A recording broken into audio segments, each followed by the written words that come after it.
good morning, everyone. My name is Nick Sawicki, and on behalf of CAPP-USA and America Media, I'm very pleased to welcome you to this morning's conversation, Renewing Digital Spaces, addressing Pope Francis's concerns and warnings about the digital age. For those of you who may be unfamiliar with CAPP-USA, we are a lay-led, Vatican-based foundation established by St. John Paul II to promote and evangelize Catholic social teaching, the social, political, and economic dimensions of the gospel message and how they integrate into society. Before delving into today's conversation and introducing the speakers, I would now like to welcome Dr. Frederick Fokker-Zeta, President of CAPP-USA, to offer a brief word of welcome. Dr. Fokker-Zeta, I welcome you to unmute yourself. Thank you, Nick. And again, on behalf of CAPP-USA, it's my pleasure to welcome you to this morning's webinar event, Renewing Digital Space, addressing Pope Francis' concerns and warnings. I'd like to take the opportunity to thank our principal co-sponsor, America Media, and also the many others who have contributed to the success of this event. And I would also like to thank our panelists for taking the time this morning to participate in this webinar, Dr. Evelyn Aswad, Father Dorian Llywelyn, and Brian Boyd. As Nick had mentioned, CAPP is a lay-led organization based at the Vatican whose mission is to get the word out about Catholic social teaching, especially to leaders in business, academia, and the professions. Now, electronic media has dramatically changed how we communicate. It's demonstrated great potential for good in connecting us globally, but at the same time, it has generated a whole host of concerns in the way the communication can be manipulated and distorted. Pope Francis has challenged us to be aware of the potential pathologies of our digital culture, prompting this morning's session in which we are blessed to have an expert panel who will share their insights. I hope you find this session to be very informative, enlightening, and thought-provoking, and thank you for joining us. And Nick, I'll turn it back to you to proceed with the webinar. Thank you, Dr. Fokker-Zeta. Two quick housekeeping items for those attending this morning. One, you'll notice that this morning's conversation is in a webinar format, which means that while you will be able to hear and see the speakers, they will not be able to hear and see you, which leads me to my second housekeeping item.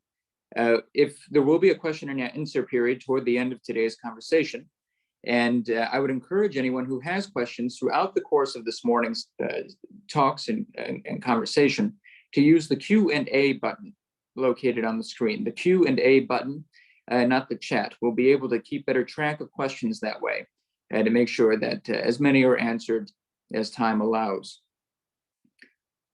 This morning, I would like to introduce our first speaker.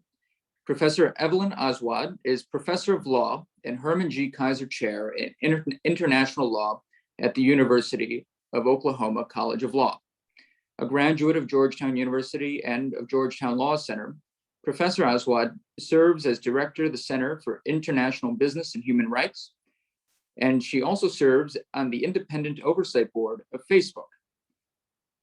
At this time, I welcome Professor Aswad to deliver her remarks. Thank you so much. Thank you so much for the invitation to be here today with you, and good morning, everyone. I'm really happy to be here and share some reflections about how international human rights law standards can help us think about ways to renew the digital space. My reflections this morning will focus on three questions. First, as much of the digital space is created and controlled by corporations, what is the relationship between international human rights law, which typically applies to state actors, and corporations, which of course are private actors? In other words, is it appropriate to hold corporations to international human rights standards? Second, with so many digital platforms that we use every day, including social media platforms, that are based on business models that harvest our personal information and monetize everything we do online, what human right may be infringed beyond privacy rights? And third, what kind of concrete action steps should we be considering and discussing to promote and protect human rights in the digital age? So let me turn to the first topic. Is it appropriate for us to hold corporations to international human rights standards? Now, this is a topic that was negotiated for many years at the United Nations with lots of debate. And finally, at around 2006, the UN Secretary General appointed a special representative for business and human rights. His name was John Ruggie. He was a Harvard professor. And he led a process on finding a global consensus on this topic. He engaged in extremely active outreach throughout the world, meeting with corporations, NGOs, indigenous peoples, governments, and many other stakeholders to try to reach a consensus. And in 2011, he proposed a framework to the UN Human Rights Council, which was adopted unanimously. And it sets forth our international community's contemporary global framework for thinking about how corporations and their activities intersect with international human rights standards. This framework is known as the UN Guiding Principles on Business and Human Rights, or the short form is the UNGPs. And it has 3 prongs, which I will summarize very briefly for you. In prong 1, governments have a duty to protect individuals from corporations undermining the enjoyment of human rights. And governments can fulfill that duty through regulation of corporations, but also through other avenues. Prong 2, companies themselves have a responsibility to respect human rights, which is defined in the UNGPs as meaning they should avoid infringing on human rights, and they should address the human rights harms they are involved with. To avoid infringing on human rights, companies should adopt human rights policies. They should engage in human rights due diligence to examine where their operations may harm human rights and to develop strategies to mitigate or avoid those human rights. That's known as knowing and showing their human rights impacts. And they should consult with outside experts and stakeholders when assessing these human rights risks. Now, the third prong, in summary, sets out the expectation that both governments and corporations should provide remedies for human rights harms. I will also note that the US government has formally endorsed this framework and called on US companies to treat it as a floor and not a ceiling in their operations. So I think that this framework, the UNGPs, provides us a very useful way of analyzing corporate activities in the digital space. And today I'd like to focus on one particular application of the UNGPs with regard to the digital space, and that involves how these companies either have business models or deploy practices that are based on harvesting and monetizing our personal information. Often, such business models and practices are considered in public discourse through a lens of the human right to privacy. But I think that to fully protect human dignity, we need to dig a bit deeper into the human rights landscape. And I recently wrote an article titled "Losing the Freedom to be Human" that analyzes these business practices and models through a long neglected but existing human right, and that is the right to hold opinions without interference. This right appears in Article 19 of the International Covenant on Civil and Political Rights, which is one of the foundational treaties of the entire UN human rights system. And I'll refer to this treaty by its acronym, the ICCPR. So, as background, the ICCPR treats the right to hold opinions as separate and different from the right of freedom of expression. Freedom of expression, as its name indicates, involves the actual sharing of ideas. Freedom of opinion, on the other hand, refers to that process of forming and holding opinions, that inner sanctum of our mind. These two rights are also treated differently in the treaty because freedom of expression can be limited under certain circumstances, but freedom of opinion is absolute. I think that this right to freedom of opinion without interference was overlooked for many decades because it was assumed that governments couldn't get inside our heads.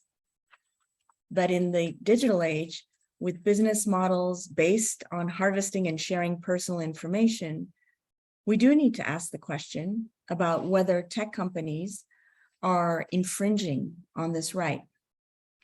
After much research into the negotiating history underlying this right and looking at the various interpretations from numerous UN human rights bodies, I came to the conclusion that this right has three dimensions. First, it comprises the right not to reveal your opinions, not to be compelled into revealing your opinions.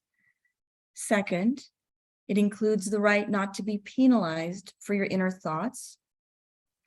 And third, it includes the right not to be manipulated in the formation of your opinions. So in sum, this right was meant to protect the inner sanctum of our minds, our inner space. So let's look at how all three of these dimensions of this right are implicated by business practices and models that are used on a variety of digital platforms that collect our personal data and then profit from it. So let's look first at the dimension that involves the right not to reveal your opinions. Many business models and practices are built on amassing as much information about individuals as possible from our online activities, by keeping track of our online search history, by keeping track of how much time we spend on particular websites, by keeping track of what we read and highlight in ebooks, by keeping track of what videos we watch, by keeping track and analyzing the contents of messages we think are private on their platforms. We now live in a world where even our cars can harvest and transmit our personal data. As consumers, we often do not realize how much information we are giving up, how much personal information we are revealing, and how we are essentially revealing our views, our dispositions, our thinking to a variety of corporate actors.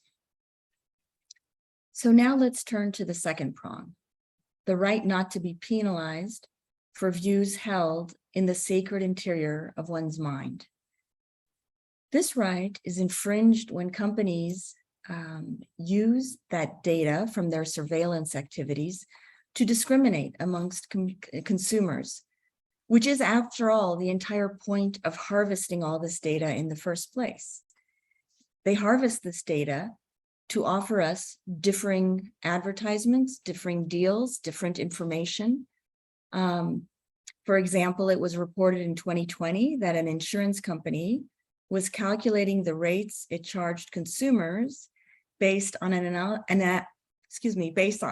analysis of this data that had been collected and the consumer's likely willingness to pay certain rates rather than an assessment of driver's risk. This differential treatment based on knowing our inner thoughts raises issues beyond offering us different commercial deals. This type of information can be used eventually to discriminate against us for religious or political views. These data troves raise a host of issues. As Amnesty International has pointed out, while advertisers may have been the original beneficiaries of this personal data, these data vaults are now a, quote, irresistible temptation for governments as well. Misuse or discrimination by state actors of these data troves raises not only human rights concerns, but very serious national security concerns as well. Imagine if a hostile foreign government gets a hold of these data troves and is able to deploy them against citizens of another country. And now let's turn to the third aspect of this right, the right not to be manipulated in the formation of one's opinions. So this is triggered in a variety of ways. For example, when social media companies curate and personalize the information individuals see through very powerful recommendation engines and by micro-targeting ads to particular users, we need to think about the potential for manipulation. In this regard, scholars and commentators have raised very serious concerns about how corporate curation of online content can adversely affect election processes and radicalize users. An additional concern here stems from revelations from tech insiders that companies have designed their platforms to undermine attentional agency, which is a key aspect of mental autonomy, in order to create compulsive, if not addictive behavior by users. This combination of concerns involves extracting extraordinary amounts of data to target people with highly personalized online experiences while seeking ways to maximize their engagement on these platforms. This combination must cause us to raise serious questions about whether companies have crossed the line into manipulation and what's their potential to do so. So let's turn to the third question now that I raised at the beginning of my talk. What kinds of concrete steps should we be thinking about taking in the face of these business practices and business models? I think ultimately we will need regulation in this space as companies are not showing an inclination to self-regulate adequately.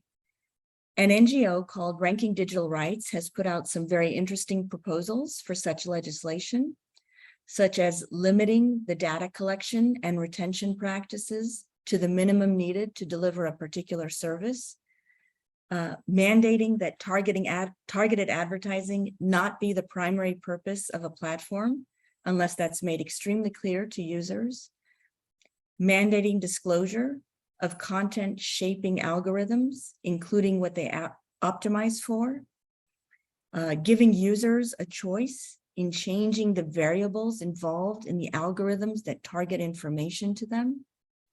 So there are a variety of regulatory options that I think we should be actively discussing as a country. And beyond legislation, which has been worked on at the federal level for quite some time, and which has been adopted by a few states, this process is taking a very long time. And thus, I think we need to think beyond legislation as well. What impact can we have as consumers of these platforms? For example, wherever we work, whether in universities, in private companies, in religious organizations, in non-governmental organizations, are we requiring members of our community, our students, our employees, to use online platforms that harvest their data and monetize it in various ways? Do we take the time to read the privacy policies of these platforms and to try to negotiate with these companies better deals? Or do we pay for these platforms without scrutinizing and negotiating the privacy policies? Another example, do we ourselves in the organizations we work for, do we avail ourselves of targeted advertising on social media to promote our organizations, our causes, our products? If so, do we ask ourselves if we are part of the problem in creating the demand for these surveillance-based business practices? And what can we do about that? Can we use our consumer leverage to try to shift these business practices in a better direction? And just to add one other action item before closing, Something else we should be doing is thinking about supporting digital literacy efforts, both within schools and beyond. Technological innovation is occurring at such an extraordinary speed. We need to do what we can to make sure people understand what is happening to their human rights through technological change. So with that, let me thank you again for the opportunity to share these reflections with you on how the human right to hold opinions without interference is implicated in the digital age, and to share a few thoughts about what can be done to protect that human right. Thank you. Thank you, Professor Aswad. It was a wonderful, wonderful talk, and we really appreciate those opening remarks as we begin today's conversation, and especially those actionable items that we should all consider moving forward. I'm sure when Professor Boyd is on in a bit, he'll have plenty to chew on with you, but thank you. So now I'm going to turn to our second speaker today.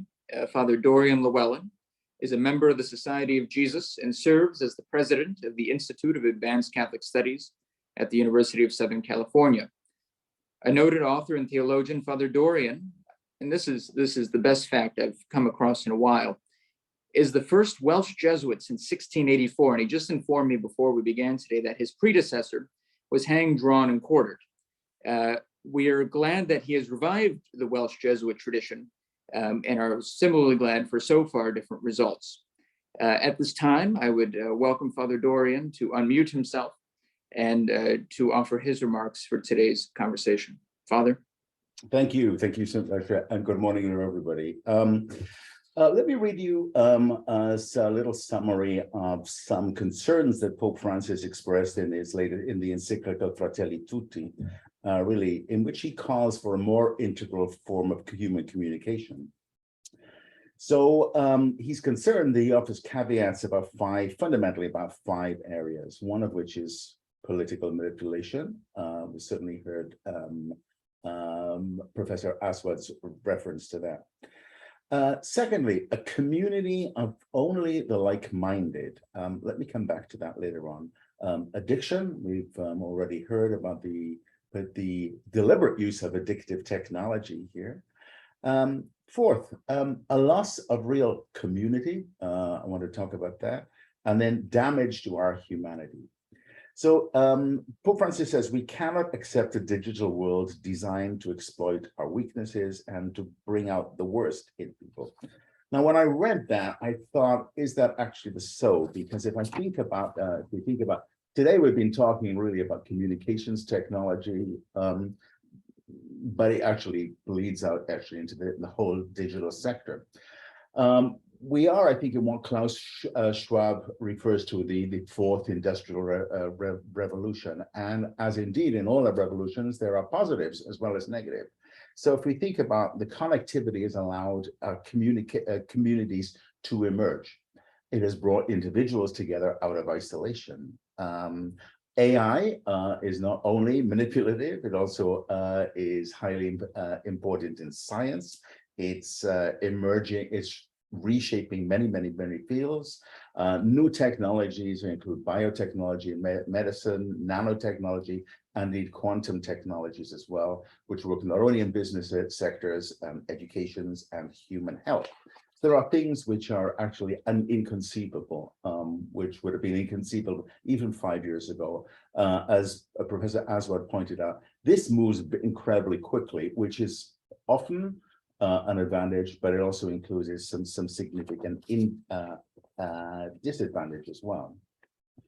In reviewing really the figures for this, I mean, it's the impact and the density and then the depth now of digital penetration. We have a situation, for example, where somewhere like just around 50% of the world's population daily uses information and communications technology. Far more people have cell phones than ever had landlines as well. We do know that, for example, there are somewhat like 1 billion users of YouTube, and every day, every one of those watches at least one YouTube as well. Robot density is increasing tremendously, possibly by about 2030, 40% of jobs which are currently performed by humans will be done by robots.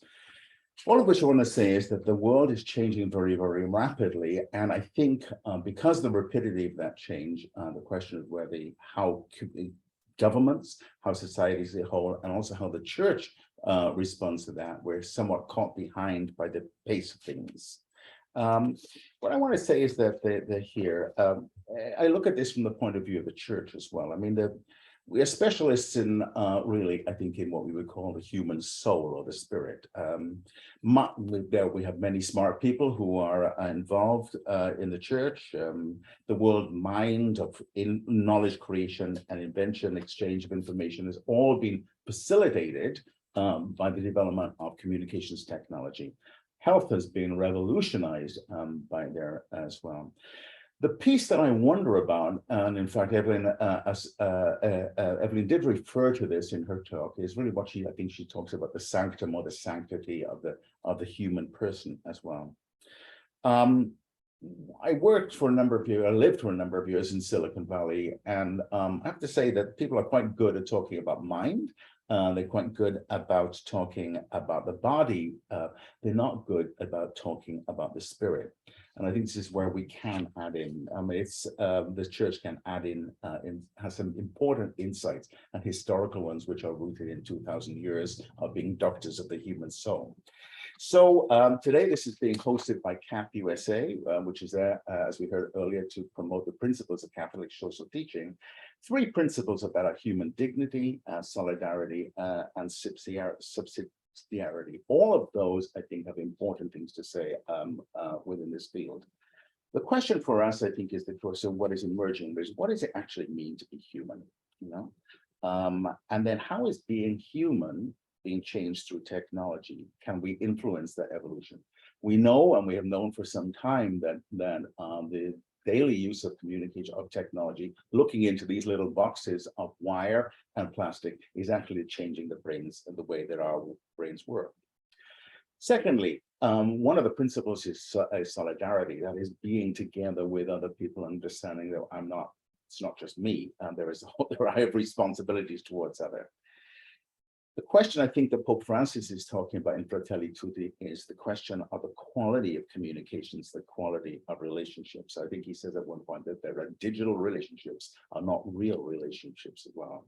Question that has emerged, I think, in these communities, the algorithms have driven people together into these coalitions that are like-minded. So we're in echo chambers, which has reduced our capacity for understanding the viewpoint of other, it's decreased intellectual diversity, and it has, I think, deeply negatively influenced our societies, moving us much more further towards the idea of polarization.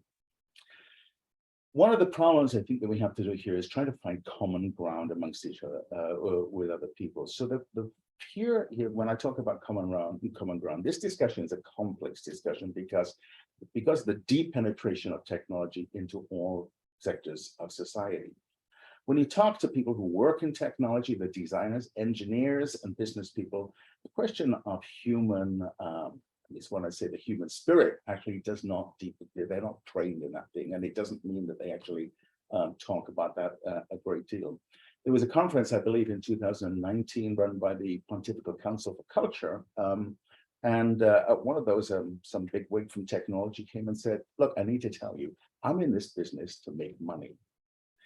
So which really alerted me to the fact that, so how can we find what is the common point of entry where we can actually raise these questions? I was very impressed by Professor Adler's recommendations. But the question then is, as regards companies and governments, the principles of UNGP, my question is actually, how does this stuff actually get practically, politically across the world, since we're talking about multinationals? How does this actually get implemented as well? I'm going to end with an invitation really to just to think about our own use of technology. One of the questions we have for this is, what can the church actually offer here? One is, I think we can offer education. The problem, part of the issue here is that many of the people who should be offering the education are not actually digital natives. So they don't necessarily understand the communications technology that well. But I think we do have a certain amount of wisdom to offer. I think we need just to be that general awareness. I come from a religious tradition from the Jesuits, really, which emphasizes much the importance of taking time to discern. The problem is that it's quite hard to take time when our lives are lived so much in a hybrid way in this real body, and then also on this screen here as well.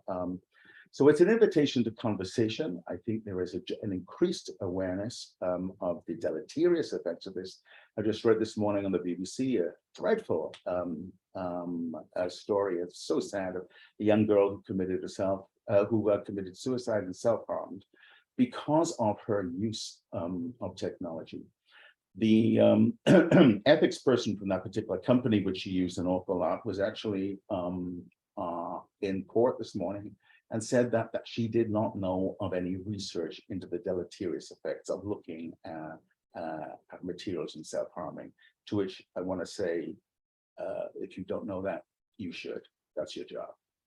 Okay, thank you. Thank you, Father Dorian, for those really thoughtful and interesting perspectives into the anthrotheological components of the overlap of Catholic social teaching and the digital space.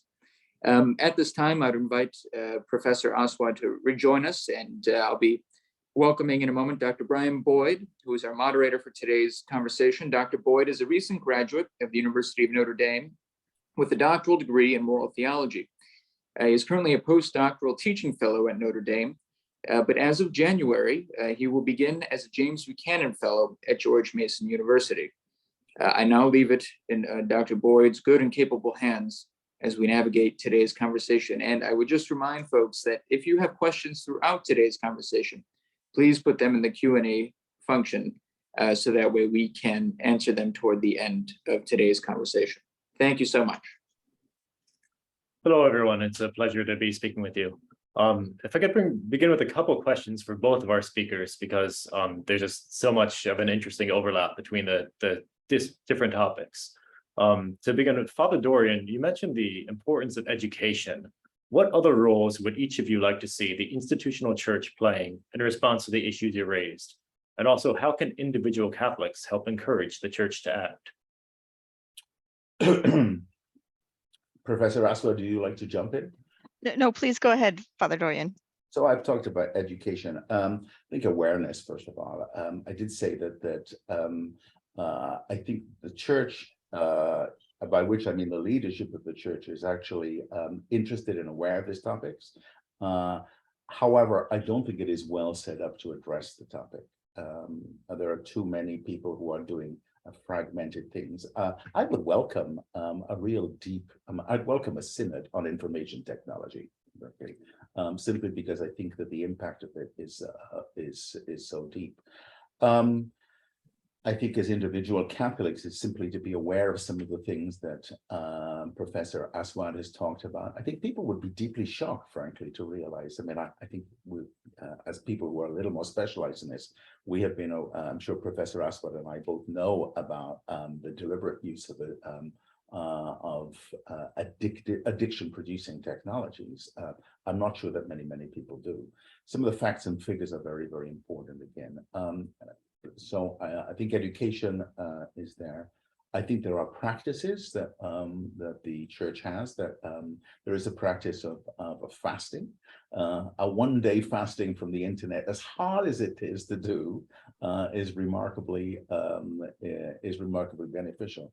The most recent one that I did, this was 10 years ago when I did a 30-day retreat, which required no use of technology, of course, from the world.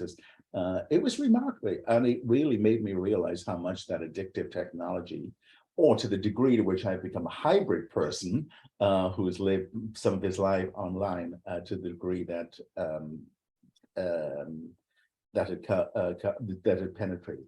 So negatively, I think, is to talk about this. I think positively, it is also to talk about the positive things, so the values which we have, which I think are to Catholic social teaching, to point about human dignity, solidarity, and subsidiarity. The question always to ask is, in which way is this pointing me? To think about these questions always in terms of the impact of what it is to be human, the human of relationships, and the relationships with other people as well. So to keep that foremost in mind, rather than speed or accessibility or indeed profit maximization as being the ultimate values. Thanks, that sounds great. Professor Aswad, would you like to elaborate? Sure, thank you, Brian. Yeah, just kind of to reemphasize some of the points Father Dorian has made. On education through the church, I think that would be very helpful. I think the way forward on so much of this technological innovation is building digital resiliency in our societies, right? And that's only through education. And I think the church is actually well positioned to help on that. When the Pope in the past has made statements on care for the environment, care for creation, at the parish level, there end up being a lot of educational opportunities for parishioners to attend talks or movie nights or book clubs on these topics that the Pope has raised. And this is an area where I haven't seen it trickle to the parish level as much, and would encourage that, as soon as possible. And in terms of individual Catholics, I do think each of us has to think about how are we participating in this system of what has been called surveillance capitalism. Are we using platforms that deploy these business models in our organizations? Are we trying to negotiate with some of the platforms, whether we use them for running payroll or human resources or for teaching students? We need to take that time to read the privacy policies and to try to negotiate better deals that respect human rights, and perhaps banding together, having not just your organization but others that care about it do similar work would be helpful. So working, I guess, across organizations as well. Thank you. Yes, Yeah. and I would say amen to working across organizations as well.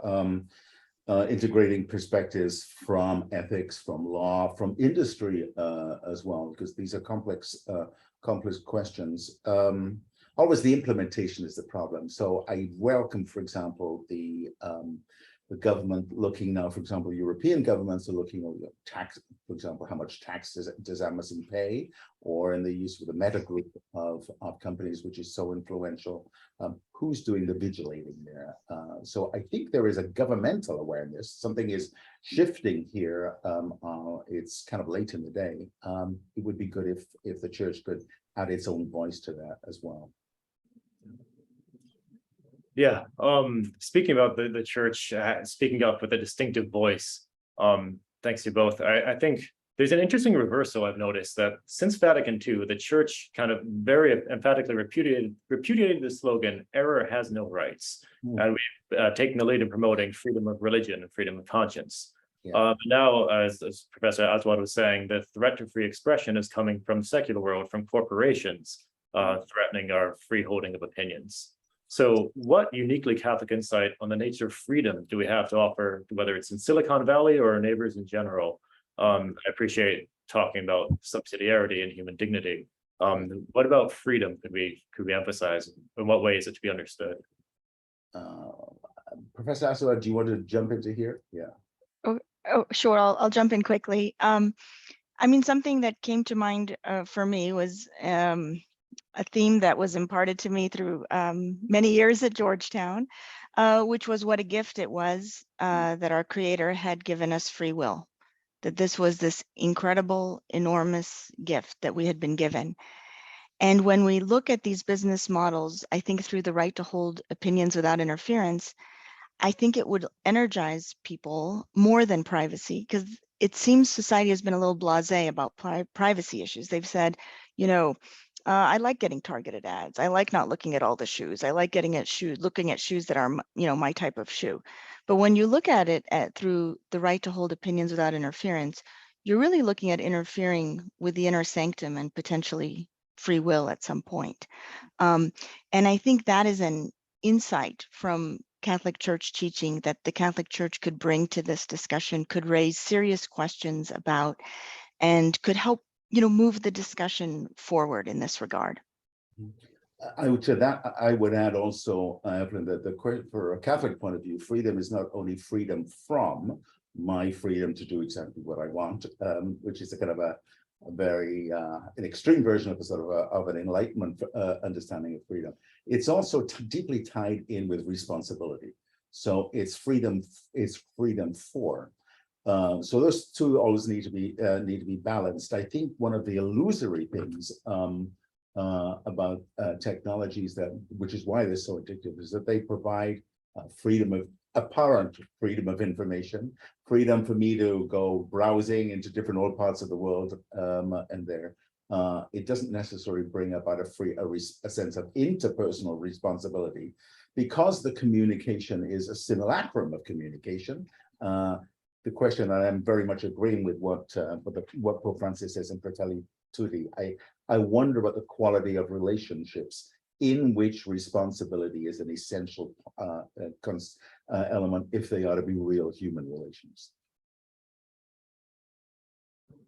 Yeah, thanks. I have to share this anecdote. One of my fellow colleagues, he's teaching a class on the philosophy of work, and then uses the software where it tracks students' eyeball movement across the screen to make sure they keep doing the reading. And so on the one hand, well, you're holding them responsible. You're definitely, like, the responses are better. Like, the students clearly have done more reading than they would have otherwise. But I can't but help but wonder about the way in which that's shaping our understanding of human freedom and the nature of work and goodness. So yeah, I think actually it's worth sticking on this topic for a bit. Father Dorian, if you would emphasize or elaborate about St. Ignatius talking about discernment, you mentioned this in your talk. It's through attention to spiritual consolation and desolation. And Pope Francis, being a fellow Jesuit of yours, what resources does Ignatian spirituality have to offer, both to individual discernment and also communities, as we're trying to figure this out together? I think the Ignatian spirituality has a hopeful but also realistic understanding of what it is to be human, which is that we are open to the divine, but we're also quite good at self-sabotaging as well. So how do we know corporately or individually when we're self-sabotaging? I'm thinking that he gives three ideas when we're kind of pointing in the right direction. One is things being hidden. So when we don't have all the information, we're more likely to go off in a kind of to deviate from our path, which is why what Professor Aswad has to say about kind of the kind of hidden technology which are embedded in things that we use daily are very important. The second one would be to gradually move people away, not sort of violently, but to move us away from a good path. So bit by bit, something which is to propose something, we end up doing something which is less good. So I think that means attention to where this is leading us, to directionality in this way. Is this pointing us or me in a good direction?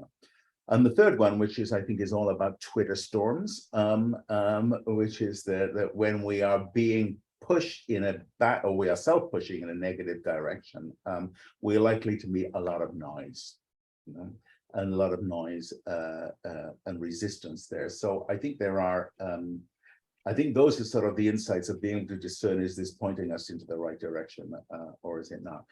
The other thing I'd say about this Ignatian world is that one of the points of that is the value of simply pausing and thinking about reflecting on our own experience.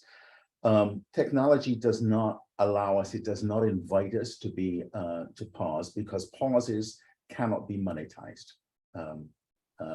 So I think that's the thing. We need to there to keep we are there to be glued to our screens. I read a piece a couple of days ago just about the nature of memory. And memory involvement and time. I mean, humans, we need memory. The sense of who we have been collectively gives us a future as well. the use of technology on screen does not allow us to lay down memories in the same way. So time spent on screen actually in the brain functions in a very different way, which is why it's possible for me to look at videos of border collie puppies playing, which I do, and suddenly realize an hour and a half has gone by. So the question there is to be conscientious about our use of time. Thank you. Yeah, that was so well said. Pauses cannot be monetized. And that actually brings us directly back to Professor Aswad, where you mentioned that surveillance capitalism, the collection and monetization of personal data, is the standard business model in big tech. Now, is there a different business model where pauses could be allowed instead of like forbidden by the technological development? Would subscriptions help or something else in mind? So yes, I think that there are other business models and practices that can be profitable. And one that I will cite to is, for example, in the area of search engines, right? Typically, a search engine will harvest a lot of the data through your searches and then target ads at you. But there is a search engine, DuckDuckGo, which prides itself on protecting privacy and does not harvest that level of information, and yet still you're able to conduct searches without having all this information targeted or retrieved from you and then targeted back at you. And they are very open that they are making plenty of money through a business model that does not rely on surveillance capitalism, and that the consumer can still have a free search engine. So some companies have taken on board these concerns and have tried to arrange their operations in a way that are more rights respecting. And I think it's possible and doable, but we really need that convincing people that that is the right way forward, and then having those multidisciplinary discussions to get there, right? Because it takes tech people and law people and ethics people and just everyone together having that discussion to move forward. But yes, I believe it is possible, Brian. Yeah. Thanks. That's a great example, and it's so hard because yeah, just getting everyone to sit down in the same room together to take the time to get it out of our silos is just a difficult thing, but so important. If we could actually follow up on a related issue, Professor Aswad, moving from corporations to nation states. In the news a lot lately, it's been the idea of a social credit score, which when you're talking about the right to hold opinions seems to be in direct contravention. Would you say that China's social credit score system violates that right?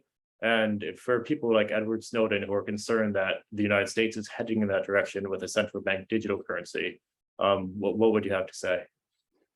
Yeah, I think that the social credit system, as China has developed it, is indeed infringing on this right, and that is the goal of it, right? To understand each citizen, to know what they're thinking, and to dole out punishments or rewards based on that data.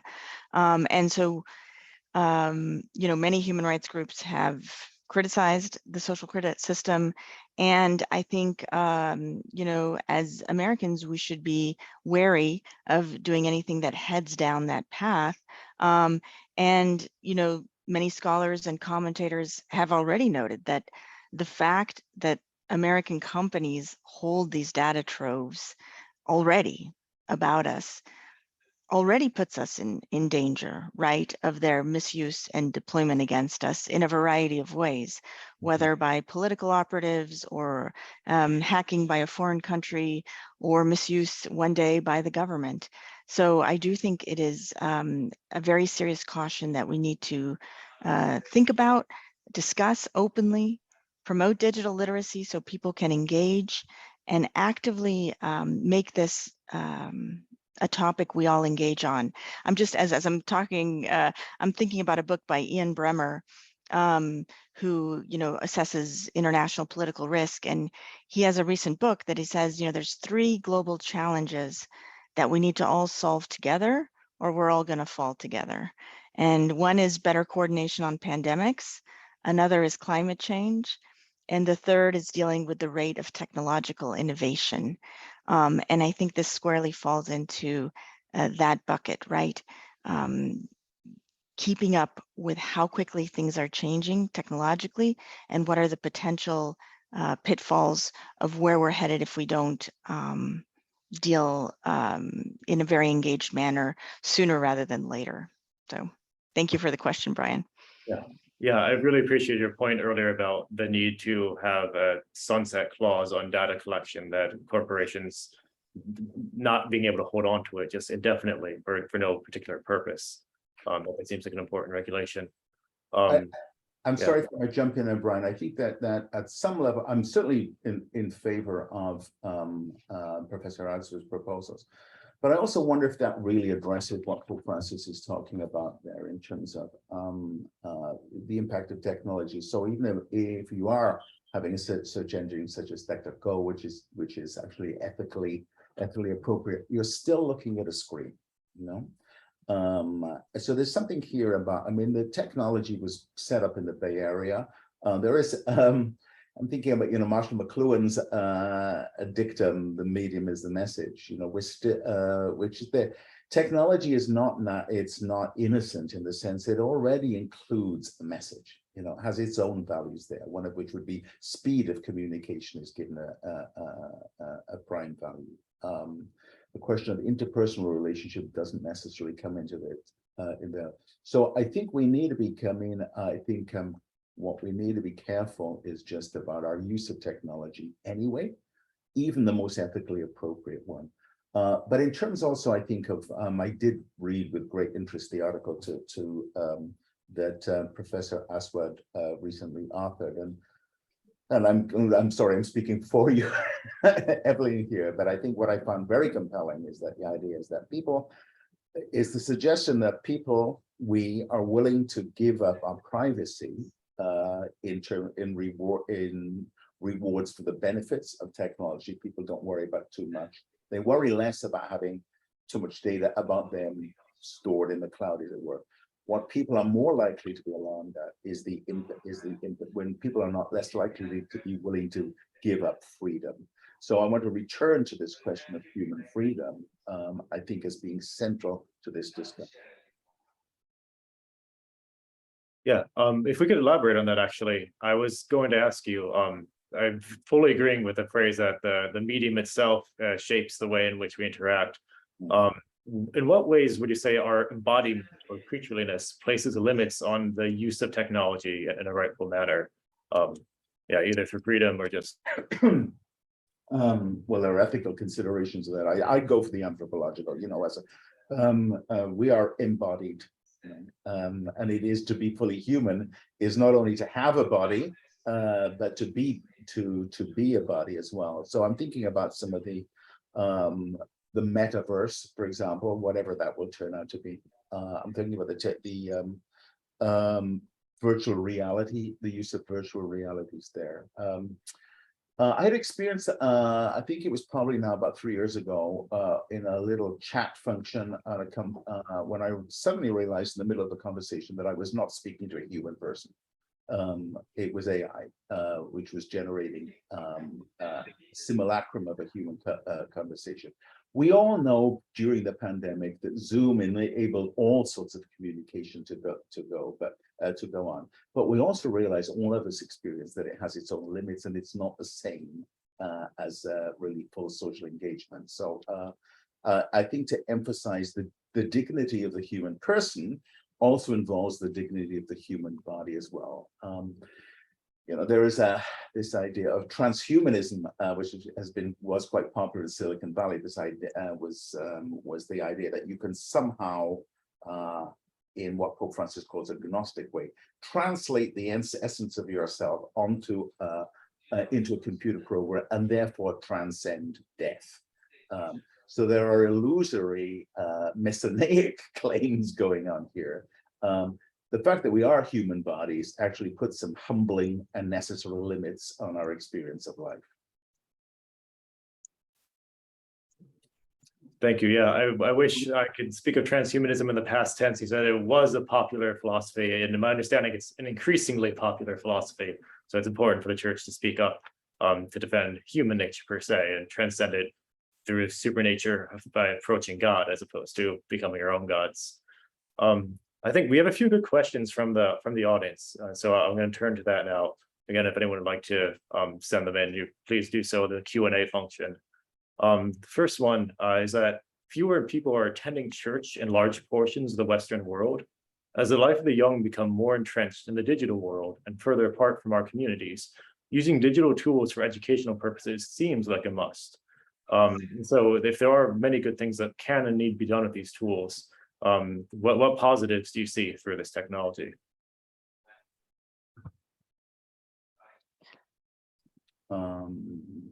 If either of you would like to answer. Evelyn, would you like to?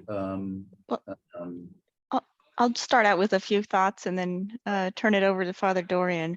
I mean, I definitely think there are enormous benefits to the digital age, and by criticizing certain business models and practices, I didn't mean to imply that there are not benefits to having digital tools, right? During the pandemic, we were continued teaching because of Zoom, right? All these things were able to continue. Nothing was ideal, but it would have been worse to not have any education because of we couldn't be in person together. And we look at social media and the ability of people around the world to organize and protest authoritarian regimes, and there's all these benefits, of course. I think what we're trying, or at least what I'm trying to argue, is not that there aren't benefits and not that we shouldn't be using digital tools, but that we should be encouraging their development within a human rights framework, and that we have one globally from which we can have a shared discussion about these issues. And I think that's the UNGPs, and I think it opens the door to having a discussion with the business world, with a variety of stakeholders, non-governmental organizations, with religious organizations, a framework of how to respect human rights and human dignity in the formation of these digital tools. So that's just some preliminary thoughts on that observation. Thank you, everyone. There's a paradox in this question that has been given us, because it's the question is that shouldn't digital tools be used to interrogate digital technologies? So very way, if there's a concern about the decline in church attendance, which amongst other reasons because young people are more and more entrenched in the digital world, if you use digital technologies to communicate with young people, you are further entrenching them in that world. So there's a kind of a rich irony here. I think in response, I would say that the question of education, as we discuss, I think has become more and more relevant to me. So I don't know, for example, in public school curricula these days, I mean, does somebody who's in third grade, apart from being warned away from certain types of websites, is a sixth grader told, okay, there are no laptops, or are teachers themselves encouraging students to go out and play during recess rather than looking at their cell phones. So it's a multi-pronged way, and I think education is part of it, but I think it's just to keep, without being panicked about this, these are really immense social changes that are going on. I mean, to go back to the fourth industrial revolution, every change in technology always causes significant changes. I mean, from the invention of the stirrup, which meant that you could actually shoot arrows on horseback, which meant the Mongols could invade. Every change in technology brings about significant social change. Where we are right now is that what is unprecedented is the rapidity of change, and it's not giving us enough time to evaluate it before it's morphed into something else. It's very protean. Yeah, for the use of laptops in schoolrooms, I always think of the way that many Silicon Valley people don't let their own children use like an iPad. But like when I taught in Washington, D.C., the top schools were only use pen and paper. But then many schools are encouraged to teach digital literacy starting as in kindergarten with the iPad. Yeah, and anecdotally, there in Silicon Valley, there is a huge industry in coping with burnt out tech folks. You know, so even within the kind of the human rights violations that are there within the industry itself. Yeah, for their own staff. Yeah, that's tragic. Another question that was sent in, it's Professor Aswad noted that we should think about negotiating privacy policies with major companies. But this feels like a David and Goliath situation. How can we incorporate this as a standard part of our social contract in dealing with major corporations? I personally have some thoughts on antitrust law that if you would like to answer the question, happy to hear what you think.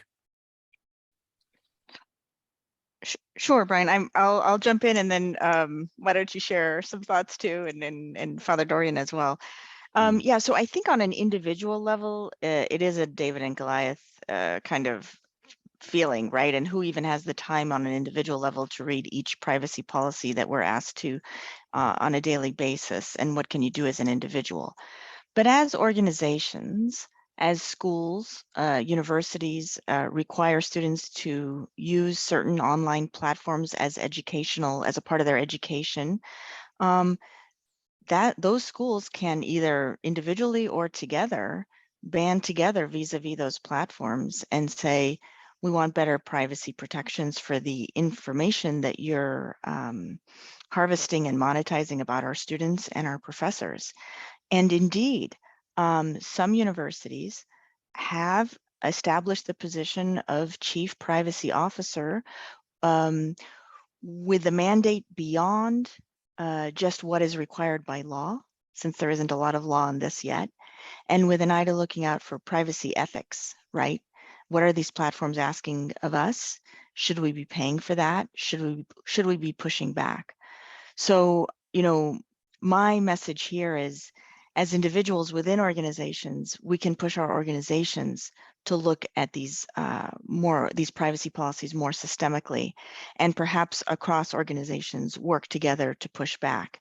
I've been surprised when I see organizations I work with paying for these platforms and signing up to the privacy policies without negotiating them.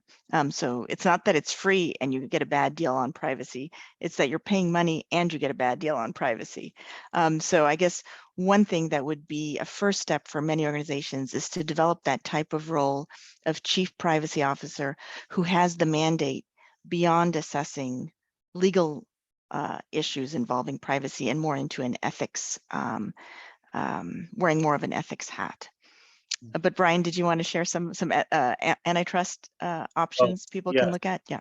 Well, it's my own work in political economy is my area of specialty. And so Matt Stoller is a great person to follow on these issues. And so, whereas I think you're absolutely right that if it's a David and Goliath situation, then David getting a lot of his friends together and going around. So it's not just my university trying to speak up, but yeah, Georgetown, Notre Dame, every Catholic university ought to come together and say, we care about the privacy of our students. But instead of just binding together, so it's many against the one giant, addressing the market share that corporations have is just on the law. It's like on the books, there is antitrust law that has been reinterpreted since the 1980s, thanks to Judge Bork's work. But it's simply, that's an interpretation of the law that wasn't the literal definition, the way it was written, or how it was interpreted for decades. And so right now, I think there are promising signs that the Department of Justice, as well as the FTC, are starting to reinterpret antitrust law in a way that could just, and so instead of, we're not facing a David and Goliath situation if Google and YouTube are split up, if these different companies have their market share reduced so that they're forced to compete among things, compete on privacy and customer service, and not simply on how quickly they can monetize. I keep a close eye on what's happening in Europe, you know, being a European myself, but it would be significant the fact that I think it was, how long was it? 2 years ago now, since the notice requiring notification about collecting information through cookies came out. And that's become normalized now, I think we've that, but that actually came from governments coming together. So they're actually, I think the international law and international legislation and an agreed attitudes towards some of the more deleterious effects of information technology, I think is much needed in this case. So it's concerted action. It does demand, however, that we see this as a problem. So I think that's where the work such as, Professor Aswad's here in this. I think we need to keep the volleyball up in the air, as it were. The problem is the issue is not going away. In fact, it's becoming more and more entrenched.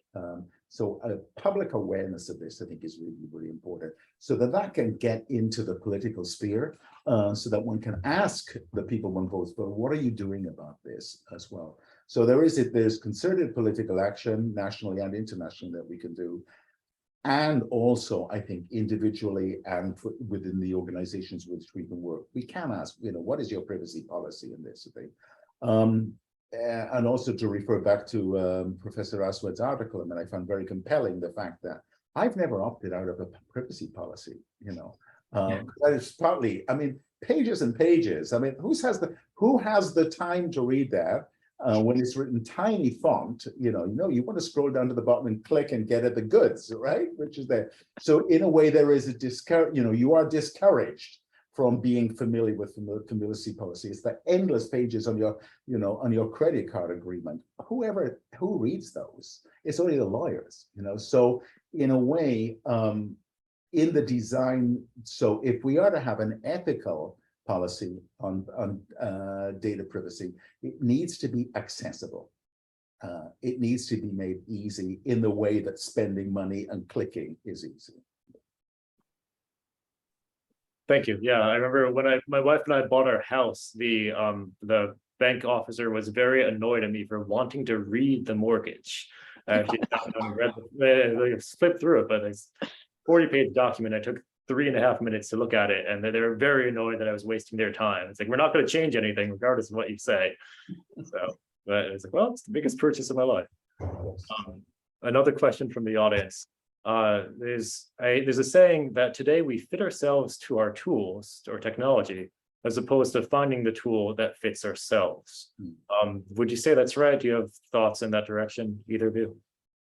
I think it's very hard not to, because precisely the sort of things that we've been talking about today is that we are, it gives the illusion of freedom, but it's the illusion of freedom that we are making choices. In fact, the choices are already being made for us because we're being corralled. We talked about advertising, for example, because of when the algorithms are set up, they're done by engineers, who really do not take ethical considerations into account as their major thing. They're given a set of parameters, and they're given a set of goals as well. And like it or not, nobody likes to feel to admit that they're being conditioned or manipulated, but it happens all the time. And at the moment, I don't know if there's any way of avoiding that.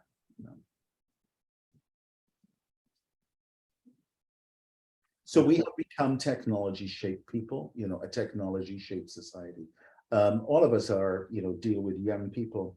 For the young people I deal with, I'm not sure that they differentiate between, or they differentiate less between life lived online and life lived in the body, as it were. So to that extent, we've become somewhat like cyborgs, that we are, but we do not control that technological element there. And I don't want you to be pessimistic about this, but I want to say that it's actually, the question is very right. We are, rather than people-shaped technology, what we have is people-shaped technology. We have technology-shaped people. Professor Aswad, would you like to add anything? I don't think I have much to add. Thank you.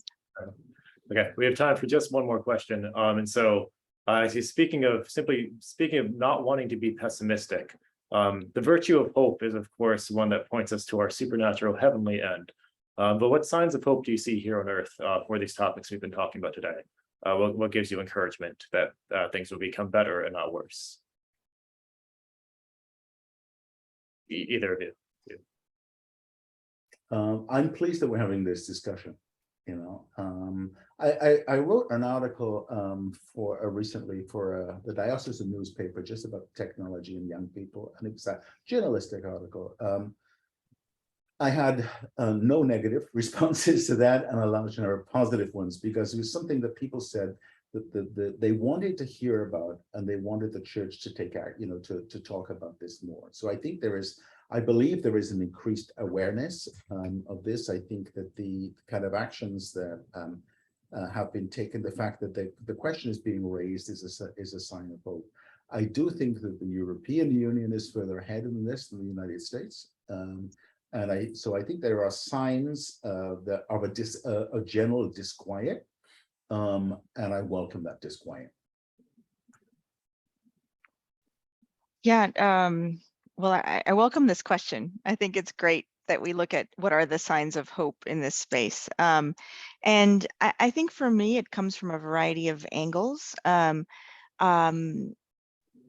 Many companies are now adopting human rights policies, recognizing the UNGPs, hiring human rights experts inside their companies to help them think through these issues, adopting these human rights policies. So I think there is the beginning stages of change with all that, and that's great. I mean, you could say these were the UNGPs were adopted over 10 years ago, and why didn't things happen more quickly? But in terms of hope, that gives me hope that very good people are being hired in these companies to begin these conversations. At the grassroots level, there's also signs of hopes. Several states have adopted these data privacy laws, right? So they had enough people energized, concerned, and working on these issues. So that gives me hope. And my students are writing fantastic law review articles on these topics. They're engaged, they care, they see it as one of the big issues of their time as the new generation coming into this world where they will need to be lawyers and decide how to spend their time as lawyers. So I do see various dimensions of hope in this space. And I think if we can just energize on this issue in the various parts of our life together, we can make progress. And I'm very happy this discussion is happening here thanks to CAPP. Yeah, ending on your students, I think, is the perfect note. St. John Paul II expressly said to the young people on World Youth Day, "You are our hope," and I think that's perennially true. So for Centesium Sonus Foundation, that's perfect. Thank you all so much for this conversation. I've learned a lot. Thank you for having us. Thank you all so very much. Thank you, Dr. Boyd, for moderating that wonderful conversation. Thank you, Father Dorian. Thank you, Professor Aswad. It was really, really thought-provoking. And again, the hope begins with conversations like this. And I know there was a bit of a pause when Brian asked what were the signs of hope, and I panicked for a moment, but I think you really brought some light to this conversation and have given us much to think about moving forward as well. So thank you. If you enjoyed today's conversation and don't want to miss future conversations like this, I would encourage you to visit us at CAPP, to sign up for CAPP's newsletter by visiting us at www.capp-usa.org. That's www.capp-usa.org.